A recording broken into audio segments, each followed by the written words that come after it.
Well, you have to excuse me. When I got this bike, I was so excited. I started working on it even before I had the camera ready.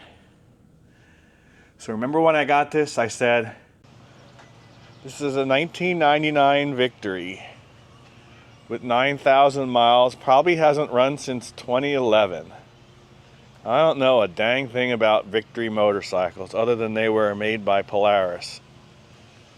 So, well, I always tell you, each bike teaches me something, and that's good or bad. We don't know which yet, and we are gonna find out.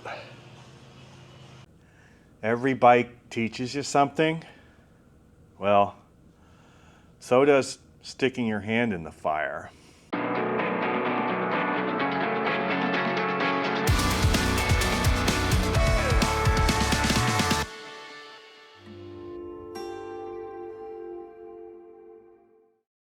So, I don't know whether this is going to be V for victory, or what's the other one? Up your bum. That's it. Up your bum. And that's what we might have here. This is a beautiful bike. It's a 1999 Victory. I guess it's a V92C, 92 cubic inches. C for cruiser. That's 1,500 cc's. 1999 was the first year for Victory, and I didn't know that. That's the first year that the new Excelsior Henderson came out. Victory would go on for another 10 or so years, and Excelsior was gone in 2. But like Excelsior, this has its share of problems, actually more. This bike, well, it's either a ticking time bomb or it's already a boat anchor. I don't know which, and we're gonna find out. Let me explain. So we're gonna get to the worst. The worst is hidden in the transmission. And they say this is a good motor, but the transmissions suck. There's no other word for it. Suck. 1999, 2000, and 2001. But let's hold off on that and go to the rest of it. So it's fuel injected. It's got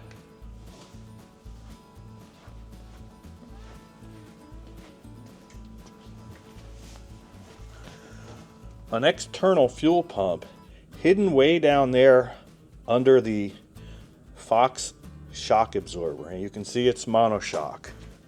And to get to that fuel pump, and there's a big fuel filter there underneath, you've got to take the shock out, which looks to be a pain because this is not a light bike. Some say you can get to it by removing the battery box, but I don't see it because this is a whole frame member. You've got to take that shock out to get to the fuel pump and fuel filter. But before you get there, you got to remove the tank. Here's the tank. I have it covered up a little bit so I didn't scratch it. In here, that's the fuel inlet to the fuel pump, one on each side. Are these little, they call these pre-filter screens, and they're designed to stick up into the tank. And these are plastic. They're not available anymore. And of course, that one's junk. The other one broke as I took it out. A Harley makes a little crankcase oil screen that you can fit in there, and that's what people are doing now. Of course, they're metal, so if they're in there and you don't run the bike and they rust, you got to change them out periodically. 24983-00 oil screen in crankcase is what that is. That gets you that. To take the tank off, you have this quick release, and then that's for the inlet, and this one for the return. That vent hose, and this line for the fuel level sensor. That's the quick disconnect that goes there. This is a T. These are plastic. It will break if it has any kind of twisting motion, and they're not available. There's some kludge you can make out of different bits to make it work without. Other people put a T line in and that makes a mess, but that's all minor stuff. I got this bike. It's not running. It has been sitting since 2011. It shows 9,000 miles on it. But, and there's nothing on the bike to show this. There's nothing on the title brand. There's nothing on the VIN audit or Carfax or whatever. But that speedometer was replaced in 2003 because that's another victory thing. Apparently, the original speedometers would lose their mind and reset to 0. So they were changed out. The new speedometers have green turn signal flashers in it, and that's what this has. But I was able to confirm you can still run the VIN number through Victory at a Victory dealer and get some service history. This one's had a fuel line recall done, and apparently the throttle body plate or whatever that holds everything into the intake manifold, those were known to leak. They'd get warped. I think the recall is basically a whole lot of schmutz, but they suck air, and they fixed those air leaks. That speedometer was either a recall or a bulletin, but that's not really it. None of that is really a problem. The problem is the transmission. This transmission, apparently it's a combination of helical and straight cut gears. It's a bad design, and third or fourth gear will eventually wear out. It will begin by popping out of gear, and eventually it will blow up the transmission. So while many people say, oh, what a great motor, who cares? It's a unit motor with a transmission that's weak. To change the transmission out, you still got to drop the motor and take the engine apart. But the repair kits for the transmissions are not available. You can't find them. So this is 99. In 2000, they changed some of the internal gearing in the transmission. Of course, those gears weren't hardened, and those gears actually lose teeth, and that's probably even a worse problem. And by 2001, they went to a cush drive. That's obviously not a cush drive on the pulley. And then by, I guess, 2002, they changed the motor some, changed the transmission. These early ones have square barrels. The later motor that's called the Freedom motor has round barrels. It's a little bit bigger, a little bit more powerful. And people have actually changed the entire motor out. They go buy a used motor on eBay and they swap it out. The problem is, if you do that, you'll get the bike running, but you need some special widget to adapt the Freedom motor's speed sensor, which would normally mount here, to the old style ECU, so you know how fast you're going. Now, I suppose you could go through all the trouble and not have a speedometer if you're missing third gear and you want to save the bike. I don't even know. I don't know what to invest in this bike. I got to buy a battery. That's about 120 bucks. Not a big deal. I cleaned out the tank best that I could. It's actually nice inside, but there was some crud in the bottom. I took the fuel level sensor out and flushed it out as best I could and vacuumed out. Well, I'd say 90% of whatever flaking big chunks were there. The remainder, we're gonna have to rely on that. The question is, do I need a fuel pump? Hey, there's one good thing about orphan bikes. That fuel pump, well, get this. It's a Walbro fuel pump. It's the same as on Cannondale. Look at that. Now I'm told the ECU here is English, so is it Sagem? Does it say who makes it? No, I can't read it. It's faded out. People actually liked these early motors because, well, Victory was a little bit in your face. Here it says, made in USA. Here, this chrome engine cover, Victory, 92 cubic centimeters. Big honking light bar. What are those, 50 millimeter forks? It says Victory down there. Have this loose. There's made in USA stickers like everywhere. There's one.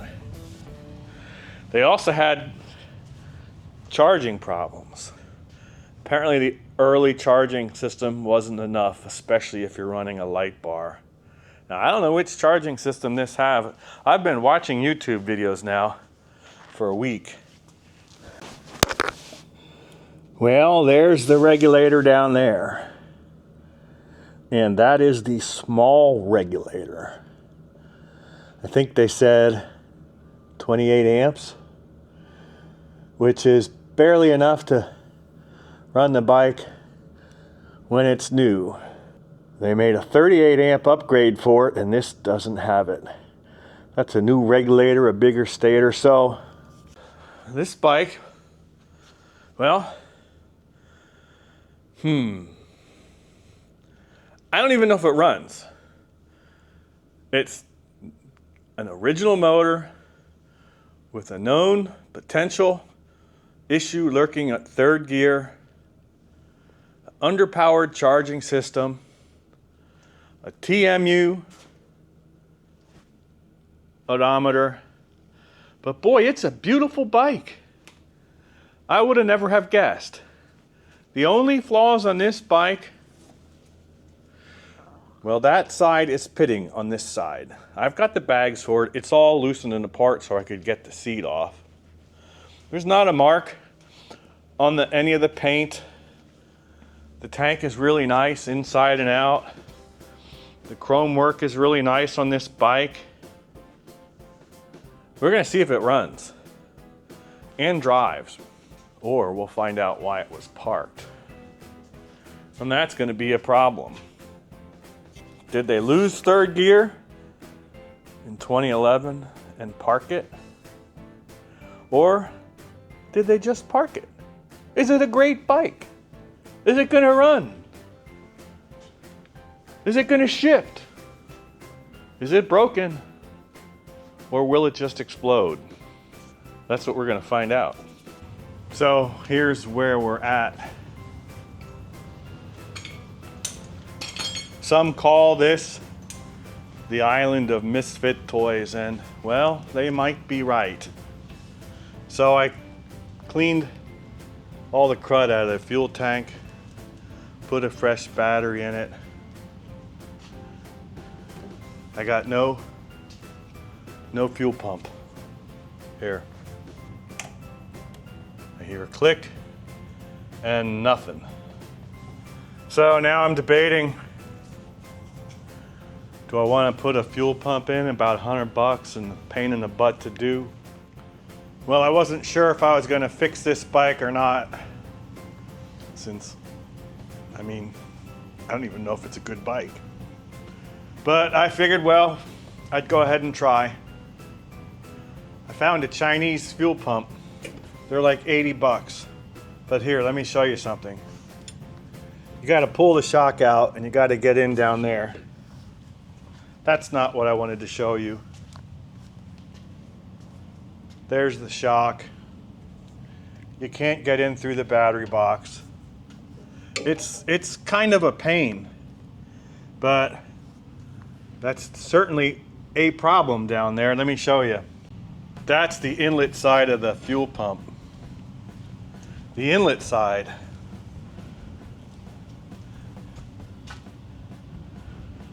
Oh, it's completely, is it completely closed? I think it is.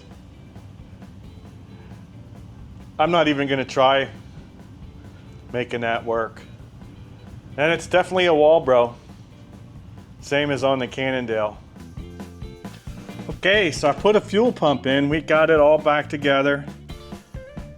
It looks harder than it actually is. The hardest thing is getting at all the stupid little bolts that are under the shock absorber. I used a Chinese knockoff fuel pump. They're like $77 shipped, so I'm in it for another 77 bucks. I already know the answer to this, but here. You can hear the fuel pump, you can hear the return line into the tank, but it's not gonna start.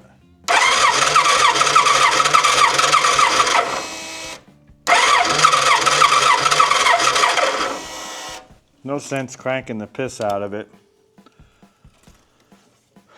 So now that I've walked down this rabbit hole, I might as well keep digging. Actually, I think I did the hardest part.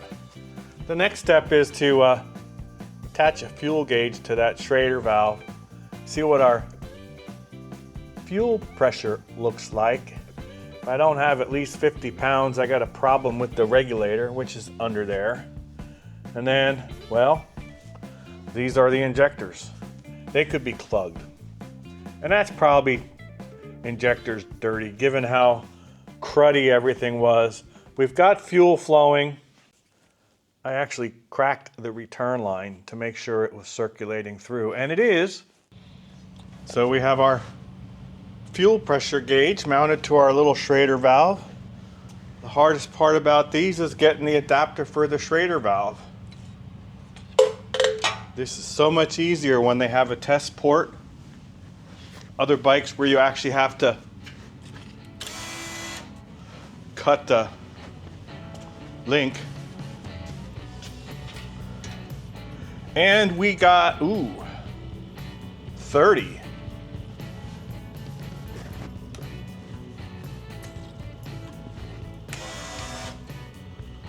Ooh, that went up to 50. Hang on.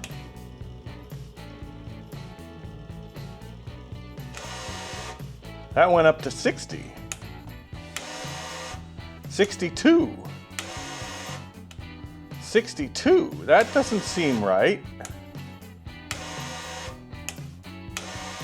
Well, now I'm confused because it's supposed to be around 50, 51.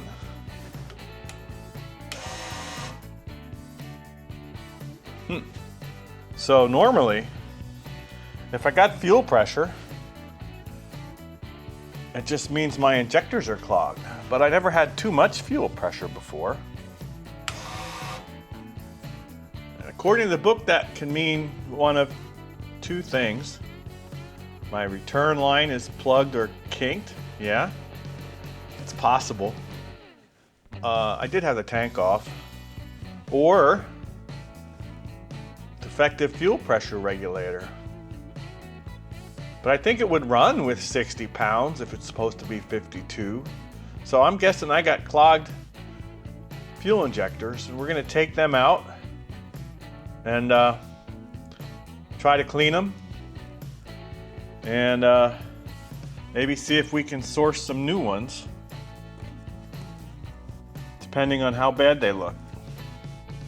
Well, this is gonna be a little bit more involved than I had hoped.